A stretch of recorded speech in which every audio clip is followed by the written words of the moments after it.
Sois bem-vindo ao canal do pastor e advogado João dos Santos.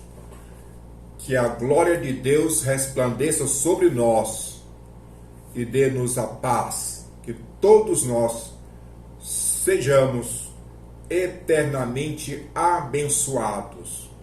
Que a glória de Deus repouse sobre mim, porque neste momento eu falo a todos vós uma repetição do que Cristo falou, do que os profetas falaram e do que o apóstolo Paulo falou, cheio do Espírito Santo, para que possamos ter vida e vida em abundância, possamos ter vida eterna. Jesus veio trazer vida e vida em abundância para nós.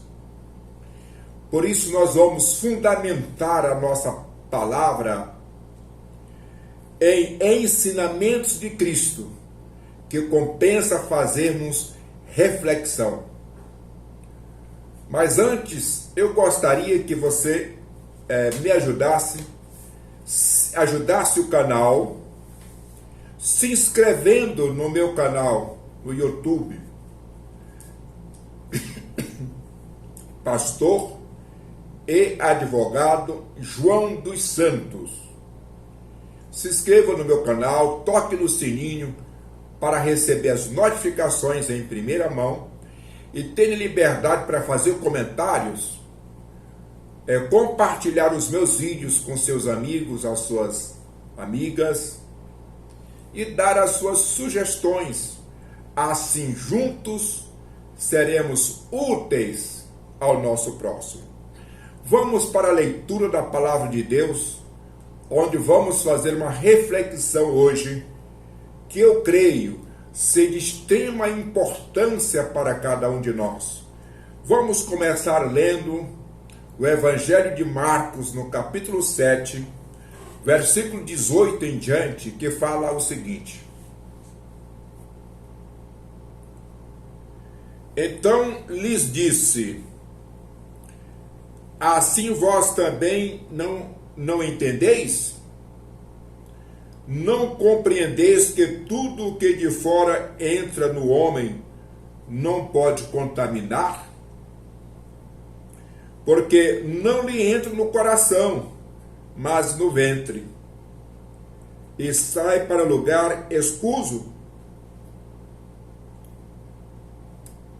E assim considerou ele puro todos os alimentos. E dizia: o que sai do homem, isso é o que contamina o homem.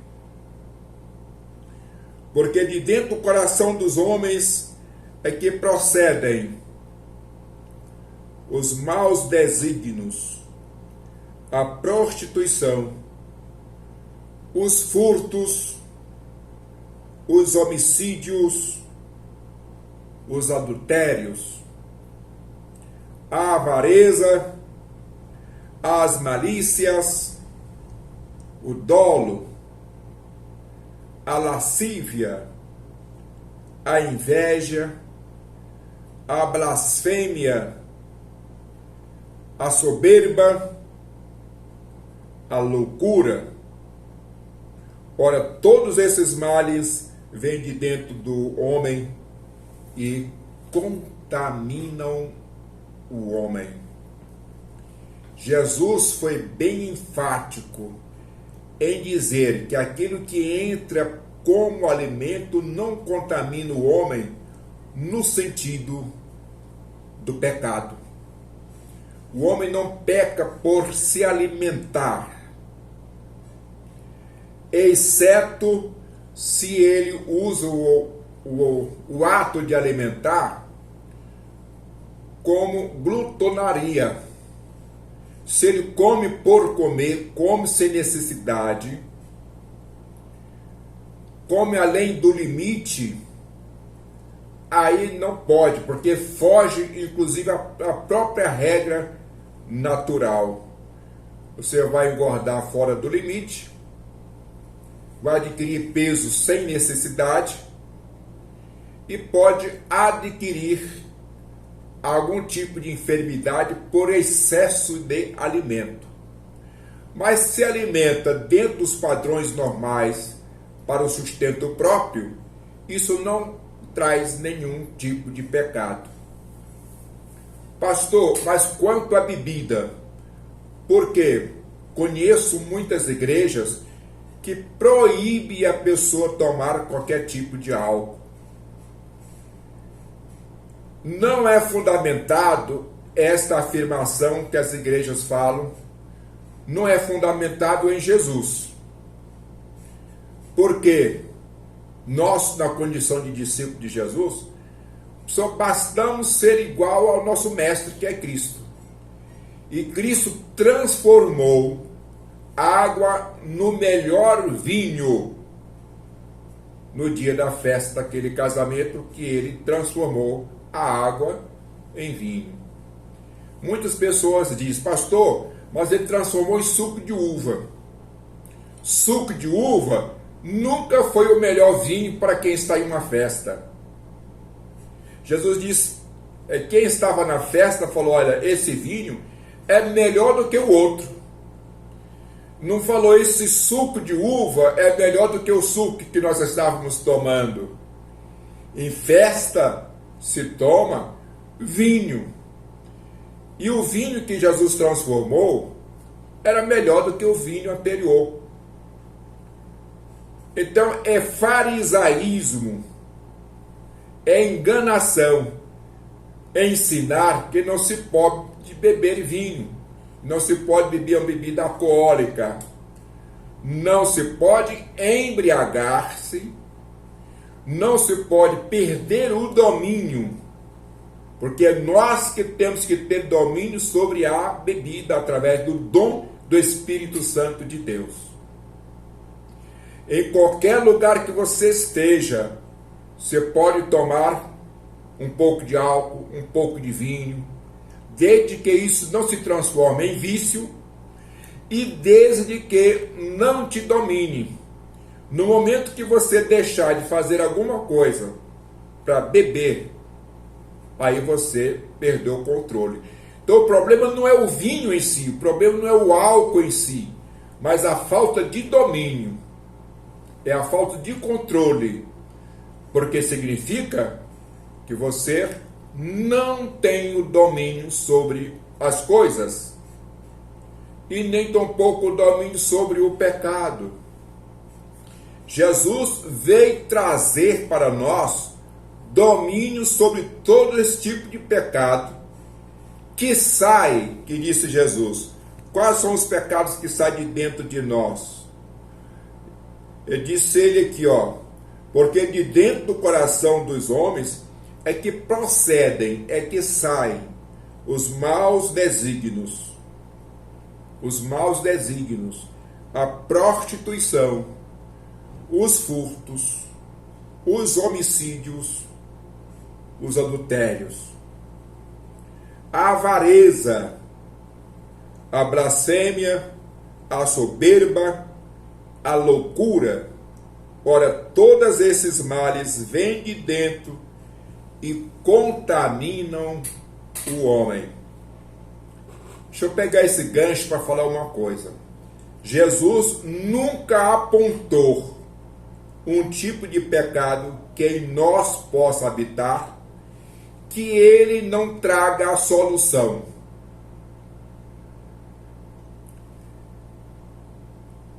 João olhou para Jesus, olhou para os seus discípulos e disse: eis aí o Cordeiro de Deus que tira o pecado do mundo. Antes do Velho Testamento, o sangue do cordeiro, do bode, do pássaro que fosse imolado, cobria o sangue. Agora, o sangue de Jesus não cobre. O sangue de Jesus tira de nós todos os pecados que eu falei aqui. A blasfêmia, a lascívia, a prostituição, o adultério, o furto, o roubo, o homicídio, todos os tipos de pecado, Jesus tira através do seu sangue derramado na cruz do Calvário. Todos, com exceção, o pecado de blasfêmia contra o Espírito Santo. Sobre esse, disse que não tem perdão. E é um pecado que não é fácil de se cometer, é um pecado difícil. Só realmente quem não acredita em Deus e na operação de Deus na face da terra é que pode cometer esse pecado. Qual é então o pecado de blasfêmia contra o Espírito Santo? É quando o homem atribui ao demônio, atribui ao espírito das trevas, quando o homem atribui ao poder das trevas aquilo que só o poder de Jesus pode fazer. Se o homem atribuir o poder das trevas àquilo que o homem pode fazer, não tem problema nenhum. Não comete o pecado sem perdão, não. Ele só vai cometer o pecado sem perdão se ele atribuir a Satanás algo que somente o Espírito Santo pode fazer. E o que somente o Espírito Santo faz e que ninguém mais faz? O que o Espírito Santo faz que ninguém mais faz? Expulsar o demônio. Diz a Bíblia que ninguém expulsa o demônio pelo espírito do Beelzebul. É a única coisa que está escrita na Bíblia que o Beelzebul não faz, que o demônio não faz, nem por imitação não faz, é expulsar o demônio, porque ele não se revolta contra os que são da sua casa.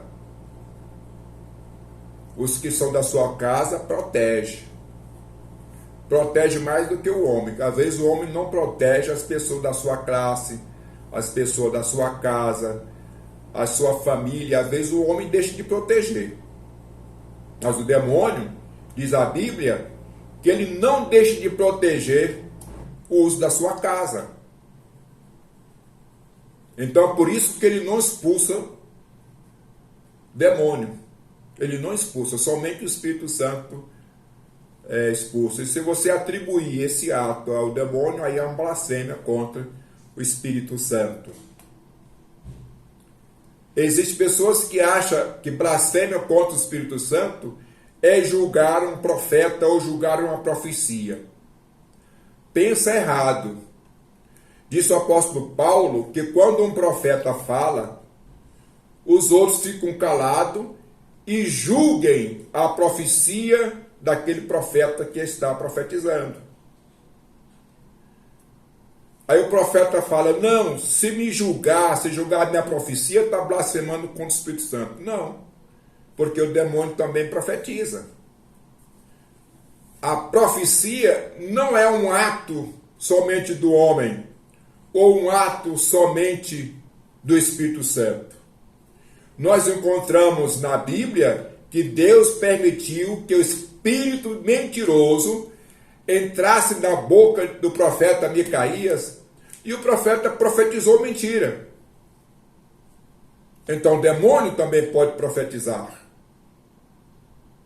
Então, se você julga uma profecia, você não está cometendo a blasfêmia contra o Espírito Santo, porque o demônio também profetiza.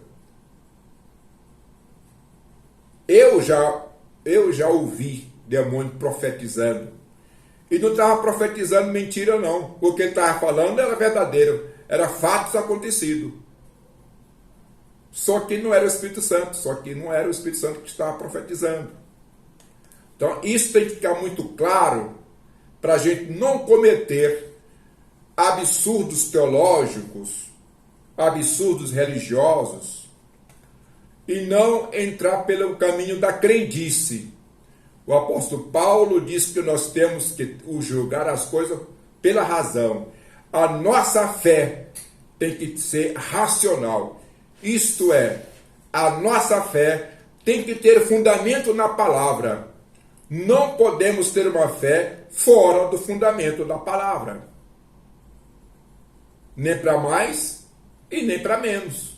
É aquilo que está escrito, são os fatos que estão escritos, é que nós temos que fundamentar nisso aí. Muito bem, só que eu falei que Jesus não aponta pecado sem apontar também a solução.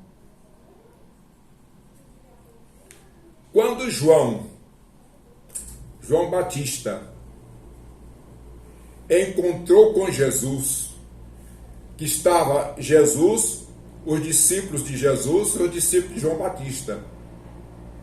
João Batista olhou para Jesus e olhou para os seus discípulos e disse: eis aí o Cordeiro de Deus que tira o pecado do mundo. Qualquer tipo de pecado Jesus tira, com exceção à blasfêmia contra o Espírito Santo, que está fundamentado na Bíblia, fundamentado na palavra. Sobre esse não tem perdão. O restante, se você cometeu esses pecados que eu li aqui, tem perdão. Tem modificação. Vamos ver o que o apóstolo Paulo fala em Romanos capítulo 6, a respeito da nossa pessoa como pecador, antes de aceitar o poder do sangue de Cristo sobre a nossa vida, e depois de nós aceitarmos o sangue de Cristo sobre a nossa vida, o que acontece com o nosso corpo, com a nossa alma, com o nosso espírito. Vamos para Romanos capítulo 6. Eu vou ler a partir do versículo 6, que fala o seguinte: sabendo isto, que Jesus foi crucificado, e juntamente com ele o nosso velho homem, para que o corpo do pecado seja destruído, e não sirvamos o pecado como escravos. Antes de nós aceitarmos Jesus, o poder de Jesus, o poder salvador de Jesus, o poder santificador e purificador do sangue do Cordeiro, do sangue de Jesus, nós éramos escravos do pecado. Isto é, o pecado tinha domínio sobre nós, porque nós não tínhamos domínio sobre o pecado. Mas agora, aceitando Jesus, os nossos pecados são levados na cruz do Calvário. Os nossos pecados são crucificados também na cruz do Calvário. A nossa velha natureza, o nosso velho homem, a velha carne, crucificada juntamente com Cristo. Versículo 7. Portanto, quem morreu está justificado do pecado. Cristo está justificado do pecado. E nós morremos na cruz juntamente com Cristo. Isto é, deixamos lá na cruz a nossa velha natureza, a nossa velha alma, o nosso velho coração, o coração duro, o coração que não conseguia perdoar. Deixamos na cruz. Versículo 8. Ora, se já morremos com Cristo, cremos que também com Ele viveremos. Morremos com Cristo. Agora a nossa vida é Cristo. O nosso viver é Cristo. Isto é, o nosso viver é sem pecado, porque os nossos pecados foram crucificados juntamente com Cristo na cruz do Calvário. Portanto, nós somos santos que vivemos fugindo do pecado. Antes nós éramos pecadores, escravos do pecado, que fugíamos da santidade. agora nós somos santificados pelo sangue de Jesus. E agora somos nós que fugimos do pecado, massacramos os pecados, porque agora nós temos poder, nós temos o domínio sobre o pecado. Sabedor de que, havendo Cristo ressuscitado dentre os mortos, já não morre, a morte já não tem domínio sobre ele. Pois, quanto a ter morrido, de uma vez, para sempre morreu para o pecado. Mas quanto ao viver, Cristo vive para Deus. Assim também vós, considerai-vos mortos para o pecado, mas vivos para Deus em Cristo Jesus. Igualmente Cristo morreu no passado para nos perdoar. Nós, quando aceitamos Cristo, é como se nós voltássemos à cruz do Calvário, morrêssemos com Cristo lá na cruz, ressuscitássemos com Cristo ao terceiro dia, e agora não vivemos mais para nós, mas para Deus, assim como Cristo não vive mais para si, mas para Deus. Isso, apóstolo Paulo, considerai-vos também da mesma maneira. Não reine, portanto, o pecado no vosso corpo mortal, de maneira que obedeçais às suas paixões. Não reine, não domine o pecado de forma que você vai obedecer às suas paixões. Então, de forma que quando vierem as nossas paixões, o que vamos fazer com elas? Crucificar na cruz de Cristo. Nem ofereçais cada um os membros do seu corpo ao pecado como instrumento de iniquidade, mas oferecei-vos a Deus como ressurreto de entre os mortos, e os vossos membros a Deus como instrumento de justiça, porque o pecado não terá domínio sobre vós, pois não estáis debaixo da lei, mas sim debaixo da graça. Que Deus nos abençoe. Para não ficar muito longo esse vídeo, eu vou encerrar por aqui, mas lançarei um outro vídeo em complementação a este assunto, porque creio que é de grande importância e vai trazer edificações grandissimamente para cada um de nós. Grandes modificações na nossa vida, grandes entendimentos e grandes mudanças. A palavra de Deus, ela é viva e é eficaz, mais penetrante do que a espada de dois gumes, que penetra na divisão da alma e do espírito. Isto é, aonde tem alma, aonde tem espírito, entra também a palavra. Aonde tem carne, entra também a palavra. Aonde tem osso, aonde tem juntas, entra também a palavra de Deus. E ali nos purifica de todo o pecado. Que Deus nos abençoe e que a nossa fé seja aumentada dia após dia, para que possamos nos modificar, mortificar as nossas paixões em Cristo Jesus e viver segundo a vontade plena de Deus. Que Deus nos abençoe, que Deus nos guarde e nos livre de toda tentação. Em nome de Jesus Cristo, o Cordeiro de Deus. Amém. Que todos nós sejamos eternamente abençoados.